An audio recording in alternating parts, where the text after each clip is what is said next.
کی کوئی اولاد نہیں ہے تو اس کے مال میں سے اس کے شوہر کو 1/4 ملے گا. وہی نا اس کی بیوی یہاں شوہر کا انتقال ہو جائے اس کے مال میں سے اس کی بیوی کو 1/4 ملے گا. اور اگر وہ صاحب اولاد ہو تو اس کے مال میں سے اس کی بیوی کو 1/8 ملے گا. یہ بیویاں ایک ہوں یا کئی ہوں سب کو حصے میں برابر ملے گا. اب جیسے ایک شخص کا انتقال ہوا اس کی 2 بیویاں ہیں 3 بیویاں ہیں یا 4 بیویاں ہیں تو چاروں کو اسی میں بانٹ لینا ہوگا. اسی میں بانٹ لینا ہوگا. اب اس میں کوئی شوہر ایسا ہے کہ اس کی پہلی بیوی سے اولاد نہیں ہے, دوسری بیوی سے اولاد ہے, تیسری سے اولاد ہے, لیکن وہ صاحب اولاد ہے. ایسی صورت میں ان ساری بیویوں کو ملا کر 1/8 ملتا ہے. اسی میں ان کو ڈیوائڈ کرنا ہوگا. یعنی ہر بیوی کو 1/8 نہیں ہے یا ہر بیوی کو 1/4 نہیں ہے, اس کی ساری بیویوں کو 1/4 یا تو 1/8 ملتا ہے. سمجھ میں آتا ہے نا. اب اس میں کیوں کمی ہے, کیوں زیادتی ہے, اب یہ ہم نہیں کہہ سکتے, کیونکہ اللہ تعالیٰ نے اس آیت کے آخر میں فرمایا واللہ بکل شیء علیم, اور اللہ علیم حکیم, اللہ تعالیٰ ہر چیز کا علم رکھنے والا اور ہر چیز کی حکمت رکھنے والا بھی.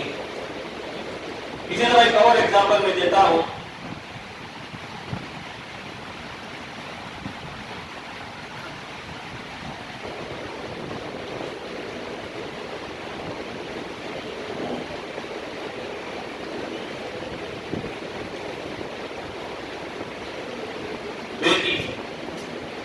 بیٹیاں کبھی ایک بھی ہو سکتی ہیں, 2 بھی ہو سکتی ہیں.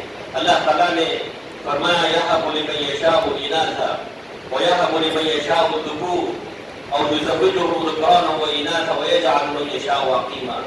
اللہ تعالیٰ کسی کو صرف بیٹیاں دیتا ہے اور کسی کو صرف بیٹے عطا کرتا ہے, کسی کو دونوں عطا کرتا ہے, بیٹے اور بیٹے دونوں, اور کسی کو 5 بنا دیتا ہے.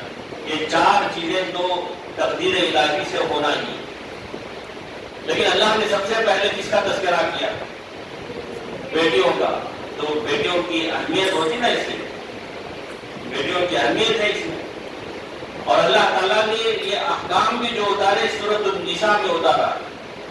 سورۃ النساء عورتوں کے تعلق, لیکن افسوس کا معاملہ یہ ہے کہ لوگ عورتوں کو یا بہنوں کو اپنے وراثت باپ کے وراثت سے محروم کر رہے ہیں. تو خیر یہاں بیٹی ہے, بیٹی ایک بھی ہو سکتی ہے, کئی بھی ہو سکتی ہے. تو اگر بیٹی ایک ہو تو ان کتنا ملتا ہے 1/2, یعنی اراؤنڈ 50% ملتا ہے. اور اگر بیٹیاں 2 یا 2 سے زائد ہو تو ان کو ملتا ہے ثلثان 2/3. 2 بیٹیاں ہو, 3 بیٹیاں ہو, 4 ہو, 5 ہو, سب کو ملا کے 2/3 میں ڈیوائڈ کرنا ہو. واضح. اور تیسری حالت کیا ہے؟ عصبہ بالغیر ہوتے ہیں, اس کو عصبہ ہوتے ہیں, یعنی بیٹے اور بیٹیوں کو ملا کر بیٹوں کو ڈبل دیا جاتا ہے اور بیٹیوں کو سنگل دیا جاتا ہے. اب جیسے ایک شخص کا انتقال ہوا, بیوی کا انتقال, عورت کا انتقال ہوا, شوہر ہے اور ایک بیٹا اور ایک بیٹی ہے. کتنا ہے؟ ایک بیٹا اور ایک بیٹی ہے. کون بتائیں گے اس کا جواب کتنا ملے گا شوہر کو؟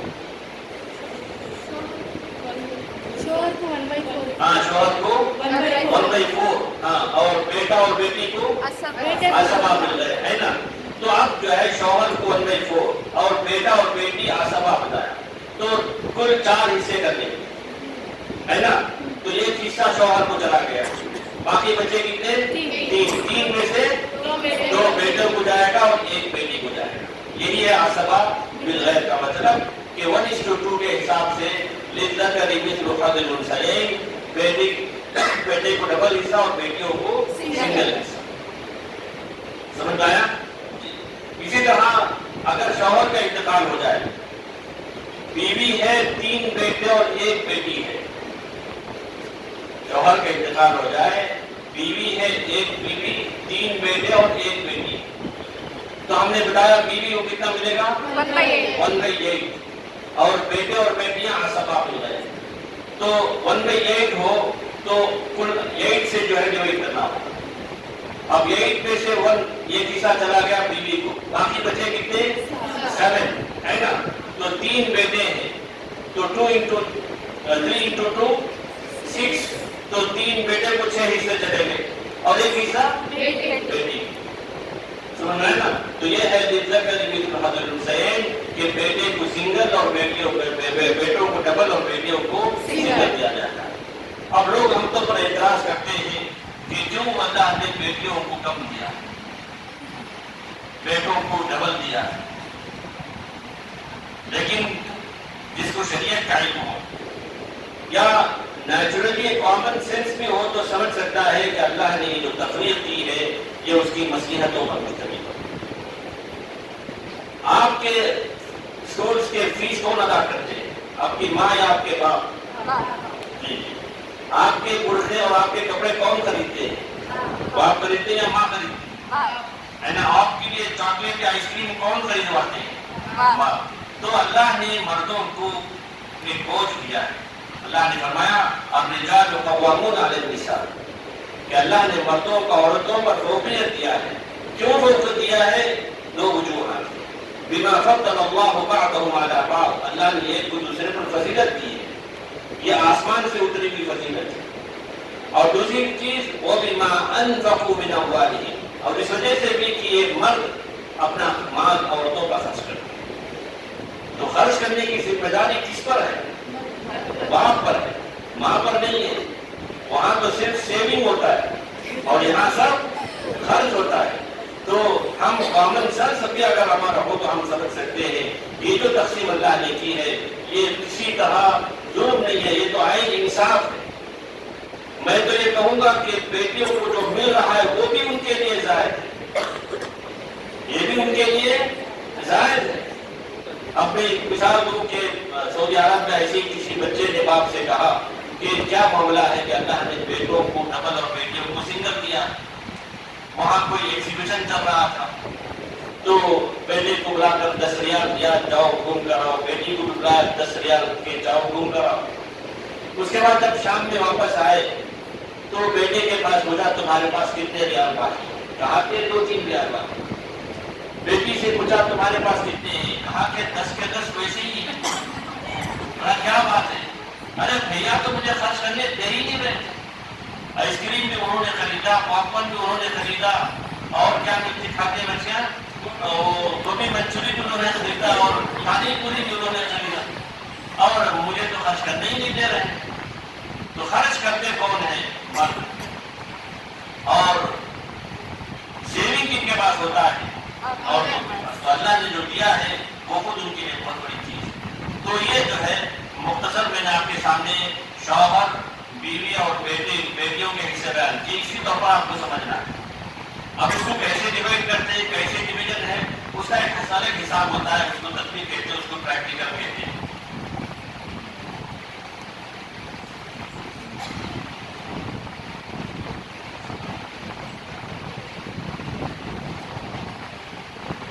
اچھا اس کے بعد دیکھیے یہاں اصحاب فرائض اور ان کے حصے ہے نا. اس میں دیکھیے سب سے پہلے شوہر، دیکھیے آپ نے ان کی 2 حالتیں ہیں. اس کے بعد باپ، یعنی اگر اولاد کا انتقال ہو جائے تو اولاد کے مال میں سے باپ کو کتنا ملے گا، وہ 3 حالتیں ہیں. اس کے بعد دادا پردادا. اس کے بعد ماں شریک بھائی بہنیں. ماں شریک بھائی بہنیں جس کو بولتے ہیں، دیکھیں بھائی بہنیں 3 قسم کے ہوتے ہیں. بھائی بہنیں 3 قسم کے ہوتے ہیں. ایک وہ جن کے ماں باپ ایک ہی ہوتے ہیں، جن کے ماں باپ ایک ہی ہو گئے، سگے بھائی بہنیں ہوتے ہیں. اور دوسرے وہ کہ اگر باپ نے دوسری شادی کی ہو اور ان سے بھی اولاد ہو تو ان کو کہتے ہیں باپ شریک بھائی، یعنی دوسری ماں کی جو اولاد ہے ان کے لیے باپ شریک بھائی اور ان کے لیے باپ شریک بھائی، یعنی باپ ایک اور ماں مختلف، ان کو کہتے ہیں باپ شریک.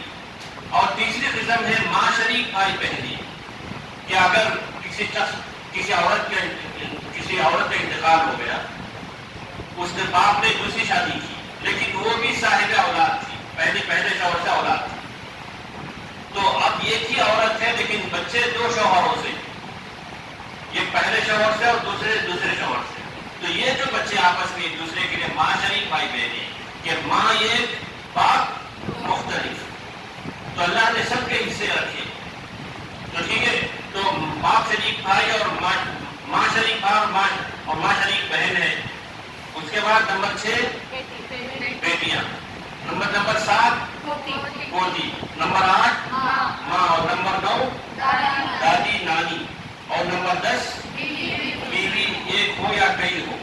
نمبر 11 سگی بہن، اور نمبر 12 باپ شریک بہن. تو یہ 12 قسم کے افراد ہیں جن کا حصہ اللہ نے متعین کر دیا ہے. اچھا، 12 میں مرد کتنے ہیں اور عورتیں کتنی ہیں؟ کون بتائیں گے؟ دیکھیے ابھی دیکھیے سامنے، مرد 4 ہیں، شوہر، باپ، دادا اور ماں شریک بھائی، ہے نا. عورتیں کتنی ہیں؟ 8 ہیں. عورتیں 8 ہیں اور مرد 4 ہیں. آپ اس سے اندازہ کر سکتے ہیں کہ جو لوگ یہ کہتے ہیں کہ عورتوں کو اللہ نے کم دیا ہے، وہ ہر حالت میں نہیں ہے. مجموعی طور پر سے دیکھا جائے تو اللہ نے عورتوں کا حصہ زیادہ رکھا ہے، یعنی 2/3 تو عورتیں ہیں اور 1/3 مرد ہے. سمجھ میں آئے نا؟ یعنی جن کا حصہ متعین ہے، جن کو دینا ہی دینا ہے، وہ مردوں میں صرف 4 ہیں لیکن عورتوں میں 8 ہیں. تو مجموعی اعتبار سے اللہ نے عورتوں کا خیال رکھا ہے. سمجھ میں آئے نا؟ عورتوں کا اللہ نے خیال رکھا ہے، اسی لیے 8 لوگوں کو دیا ہے اور مرد تو صرف 4 ہی. آپ پڑھیے قرآن میں اللہ نے عورتوں کا سب سے زیادہ جو حصہ ہے 2/3 ہے. یعنی 2/3 کس کا حصہ ہے؟ وہ عورتوں کا حصہ ہے. اور مرد کا زیادہ سے زیادہ 1/2 ہے. وہ کتنا ہے؟ شوہر کا ہے. تو 1/2 زیادہ ہے یا 2/3 زیادہ ہے؟ 1/2 کا مطلب اراؤنڈ 50%، اور 2/3 کا کیا پرسنٹیج؟ اراؤنڈ 66%. تو عورتوں کا اللہ نے مجموعی طور پہ خیال رکھا ہے. ہمیشہ یہ کہتے رہنا کہ عورتوں کو اللہ نے کم دیا ہے، یہ غلط ہے. یہ ہر حالت میں نہیں ہے. ورنہ میں کئی مسائل ایسے ہیں جن میں کبھی مرد عورت کو ملتا ہے اور اس کے مقابلے میں جو مرد ہے اس کو کم ملتا ہے. اس کے مقابلے میں جو مرد ہے اس کو کم ملتا ہے. ایسے بھی کچھ مثالیں ہیں، وہ انشاءاللہ آگے کی کلاسوں میں ہم آپ کو بتا سکتے ہیں. اچھا، اس کے بعد دیکھیے نمبر 8 توجہ بندوں میں سب دیکھ رہے ہیں نا. عصبہ سے مراد میت کہ وہ مرد قریبی رشتے دار ہیں جن کے حصے قرآن و حدیث میں متعین نہیں ہے. یعنی وہ وارثین جن کا حصہ پرفیکٹ اتنا 1/2 1/4 ایسا نہیں ہے، یعنی جو کچھ ہے سب انہی کا. ان میں سب سے پہلا کون سا ہے؟ اصحاب النفس، یہ کل 12 ہے. سب سے پہلا کون؟ بیٹا. دیکھیے، یعنی بیٹا اگر کسی شخص کی وفات کے وقت صرف ایک بیٹا ہی ہے تو ساری پراپرٹی اسی ایک بیٹے کو جائے. اگر بیٹا نہ ہو تو پوتا، بڑ پوتا. اس کے بعد باپ، یعنی اگر کسی اولاد کا انتقال ہو جائے، باپ ہے تو باپ سارا مال لے جائے. اس کے بعد دادا، پردادا. اس کے بعد سگا بھائی. اس کے بعد باپ شریک بھائی. اس کے بعد سگا بھتیجا. اس کے بعد باپ شریک بھتیجا. اس کے بعد چچا. اس کے بعد چچا زاد بھائی، باپ شریک زاد بھائی. اب دیکھیے شریعت نے اتنا انصاف کیا ہے. جو قریبی ہے ان کو سب سے پہلے دیا ہے، جو دور والے رشتے دار ہیں ان کو آخر میں دیا ہے. کیا یہ انصاف پر مشتمل نہیں ہے؟ اللہ نے آیت میراث میں سب سے پہلے جو ذکر کیا اولاد کا ذکر کیا. اب انسان کماتا ہے، محنتیں کرتا ہے، کیا چاہتا ہے؟ میرے بیوی بچے اچھے رہنا، بولتا ہے نا. تو بچے اولاد اسی کے لیے تو کماتا ہے. تو اللہ نے یہ جو تقسیم کیے ہیں ان کے قربت اور دور ہونے کے اعتبار سے جو جتنے قریبی ہیں ان کو اللہ نے سب سے پہلے دیا. اب دیکھیے بھائی بھی ہے اور چچا بھی ہے. کون قریبی ہے؟ بھائی قریب ہے نا. چچا تو بات کے ہوئے، تو بھائی کو اللہ نے وارث بنایا اور چچا کو محروم. باپ بھی ہے اور دادا بھی ہے، تو کون وارث بنتے ہیں؟ باپ وارث بنتے ہیں، دادا محروم ہوتا ہے۔ تو جو قریب والے ہیں وہ وارث بنتے ہیں، جو بعد والے وہ محروم ہو جاتے ہیں۔ تو یہ سب انصاف پر مبنی ہے۔ چند دنوں پہلے ایک صاحب ملے تھے، تو وہ اپنے والد کی پراپرٹی کو کیسے ڈیوائڈ کیا جائے وہ بتائے تھے۔ تو میں نے ان کو بتایا تو وہ کہہ رہے تھے کہ یہ چیزیں معلوم کر کے بولے صاحب مجھے اتنا شوق ہو رہا ہے، میں یہ فن سیکھنا چاہ رہا ہوں، کیونکہ اللہ نے جو تقسیم کی ہے اتنا انصاف پر مبنی ہے، تو میں دنگ رہ گیا اور میں حیران ہوں اور میں اس فن کو سیکھنا چاہتا ہوں۔ تو اللہ نے تقسیم کی ہے بالکل واضح ہے اور بالکل اس کا انصاف پر مشتمل ہے۔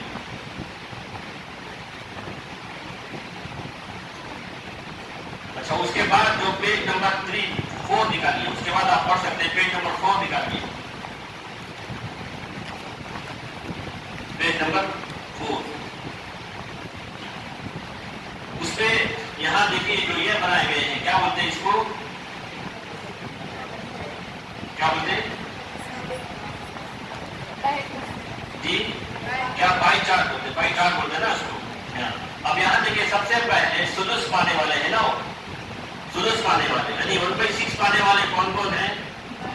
باپ دادا، ماں دادی نانی، پوتی باپ شریک بہن اور ماں شریک بہن بھائی، اور تقریباً کتنا پرسنٹ آتا ان کا؟ 16.66% آتا ہے یہ 1/6 کا۔ اس کے نیچے جو ہے نصف پانے والے ہیں، نصف کی کیا ڈگری ہے؟ 50% ہے نا، اور ڈگری کتنے ہوگی کی ڈگری 50%، اراؤنڈ 50%۔ کون کون پاتے ہیں؟ شوہر، بیٹی، پوتی، سکی بہن اور باپ سے بہن۔ اس کے شروع تک ضوابط ہیں، اسی حساب سے ان کو ملتے ہیں۔ اس کے بعد سمون پانے والی 1/8 کتنا ہے، کتنا پرسنٹ ہے؟ تقریباً 12.5%، اراؤنڈ کتنا 90 ڈگری ہے، 90 ڈگری ہے نا، کتنا 45 ڈگری ہے جی، تو 12.5% ملتا ہے بیوی۔ اس کے بعد رکو پانے والے، رکو کتنا ہے؟ کتنا 25% اور ڈگری کتنا ہے 90 ڈگری، تو اراؤنڈ 25% پانے والے کون ہیں؟ شوہر ہیں اور بیوی ہیں، جیسے میں نے شروع تک ضوابط بتائے۔ اس کے بعد سلوسان دیکھیے، بائی چارٹ میں سلوسان 2/3 کو کتنا ہے؟ دیکھیے کتنے ڈگری ہے؟ 240 ڈگری ہے، اور کتنا پرسنٹیج ہے؟ اراؤنڈ 66.66%۔ اور سلوس پانے والے، سلوس کتنا 140 ڈگری، اور کتنا ہے پرسنٹیج ان کا؟ تقریباً 33.33%۔ تو یہ مختصر طور پر ہے، ہم نے بائی چارٹ کے ذریعے اس کو واضح کیا ہے پرسنٹیج کے حساب سے۔ اس کے بعد دیکھیے ارکان وراثت لکھا ہے بیچ میں، ارکان وراثت یعنی ارکان وراثت کے جو ارکان کل 3 ہوتے ہیں۔ ایک ہے مرنے والا، یعنی جب تک کوئی شخص وفات نہیں پائے گا تب تک تو کسی کا مال نہیں بڑھتا ہے، تو اس کو کہتے ہیں مورث، وارث بنانے والا یعنی میت۔ اس کے بعد نمبر 2 وارث، یعنی اس کے مرنے کے بعد کون لوگ باحیات ہیں ان کو دیا جائے گا، اور تیسرا ترکہ کچھ چھوڑ کر جائے۔ تو یہ جو ہے 3 ارکان ہوتے ہیں، ایک میت اور ایک وارث رشتہ دار اور ترکہ۔ اس کے بعد اسباب وراثت ہیں، اس کے بعد اسباب وراثت بھی 3 ہیں، یعنی وراثت کس سبب سے ملتا ہے؟ سب سے پہلا سبب نسبی رشتے۔ نسبی رشتے کا مطلب جس کو بلڈ ریلیشن بولتے ہیں نا، خونی رشتے جس کو بولتے ہیں۔ اب خونی رشتے میں کون کون آتے ہیں؟ یہ اصول ہوتے ہیں، یعنی باپ دادا، ماں دادی، یہ لوگ آتے ہیں۔ اس کے بعد ایک فروع، یعنی بیٹے بیٹیاں، پوتے پوتیاں، نواسے نواسیوں کا کوئی حق نہیں ہے۔ نواسے نواسیوں کا ان کا جو ہے خاندان دوسرے سے جڑ جاتا ہے۔ اب خاندان جو بڑھتا ہے وہ کس سے بنتا ہے؟ آپ خان ہیں تو آپ کے بیٹے خان ہے، آپ کی پوتی خان ہے نا، پوتی خانہ میں، تو خاندان بیٹوں سے بڑھتا ہے۔ اور یہ تو یہ ماں باپ دادا ہوئے، بیٹے بیٹیاں ہوئے، اور تیسرے ہیں بھائی بہن۔ یہ قریبی جو ہے رشتے دار ہوتے ہیں، اس میں بھی جو ہے بھائی بہنیں ہیں اور چچا ہیں، یہ لوگ آ جاتے ہیں، تو ان کو کہتے ہیں نسبی رشتے۔ اور دوسرا ہے نکاح۔ نکاح بھی ایک سبب ہے وراثت کا۔ میسور کی لڑکی ہے اور ممبئی کا لڑکا ہے، مطلب یہاں کوئی رشتہ نہیں جوڑ رہے، ہم بتا رہے ہیں کہ دونوں میں کوئی جو ہے بلڈ ریلیشن تو نہیں ہے، لیکن نکاح کے سبب دونوں جڑ گئے ہیں، تو شوہر کے انتقال پر بیوی کو ملتا ہے اور بیوی کے انتقال پر شوہر کو ملتا ہے، تو سبب کیا ہے اس میں؟ نکاح، نکاح ہی سبب ہے، نکاح ہی سبب ہے۔ اور تیسرا جو ہے ولا ہے، ولا جو ہے وہ زمانے کی بات ہے جب غلام اور لوٹیوں کا سلسلہ تھا، اس وقت کی بات ہے۔ پھر اس کے پیچھے دیکھیں شروط وراثت، شروط وراثت، وراثت کی شرطیں کیا ہیں؟ سب سے پہلی شرط یہ کہ مورث کی موت، یعنی جو شخص وفات پا جائے، کنفرم ہو، ڈاکٹروں نے سرٹیفکیٹ جاری کر دی ہو ان کی وفات کی۔ کبھی انسان کوما میں چلا جاتا ہے، کوئی ایسا بیمار پڑ جاتا ہے، حرکت بھی نہیں ہوتی لیکن زندگی باقی رہتی، تب تک اس کا مال ادھر سے ادھر نہیں ہو سکتا جب تک کنفرم نہ ہو کہ وہ مر چکا ہے۔ اس کے بعد مورث کی موت کے وقت وارث کا باحیات ہونا، یعنی جب وہ وفات پا رہا تھا اس وقت جو وارث زندہ ہے وہی وارث ہوگی، جو ان سے پہلے وفات پا چکے ان کا کوئی حصہ نہیں ہے۔ جیسے کہ میں نے بتایا نا کہ ایک شخص کے 4 بیٹے تھے، ایک بیٹے کا انتقال باپ کی زندگی میں ہو گیا، 3 بیٹے تھے، تو باپ کی جب وفات ہو رہی تھی تو صرف 3 بیٹے تھے، تو 3 کی وارث ہوں گی، جو بیٹا تھا وارث نہیں، وہ تو چلا گیا۔ اور تیسری چیز اسباب وراثت کا پایا جانا۔ اسباب وراثت کیا ہے؟ ابھی ہم نے پڑھا نا، نسبی رشتے، نکاح اور ولا۔ تو یہ مختصر سی معلومات تھی، آپ اس کو محفوظ رکھیں، اس کو آپ سمجھنے کی کوشش کریں۔ اور یہاں ایک وضاحت ہے، دیکھیے سائٹ میں 6 قسم کے وارثین کبھی وراثت سے مکمل معلوم نہیں ہوتے، یعنی 6 وارثین کبھی معلوم نہیں ہوتے۔ کون کون؟ بیٹا بیٹی، ماں باپ، شوہر یا بیوی۔ کسی کی وفات پر بھی یہ 6 وارثین کبھی معلوم نہیں ہوتے، دوسرے کبھی وارث ہوتے کبھی محروم ہوتے۔ اب جیسے بیٹی بھی ہے بہن بھی ہے، سمجھ میں آیا نا، تو بیٹی وارث ہوگی، بیٹا بیٹی اور بہن ہے تو بہن کو کچھ نہیں ملے گا۔ تو یہ 6 وارثین ایسے ہیں جو کبھی معلوم نہیں ہوتے، اور ان کے علاوہ جو وارثین ہیں کبھی وارث ہوتے کبھی محروم ہوتے۔ تو لہٰذا مختصر طور پر میں نے آپ کے سامنے ان چیزوں کو واضح کیا ہے۔ اگر کسی کو اس سلسلے میں کوئی سوال ہو یا کوئی ڈاؤٹ ہو یا کوئی اشکال ہو تو آپ معلوم کر سکتے ہیں۔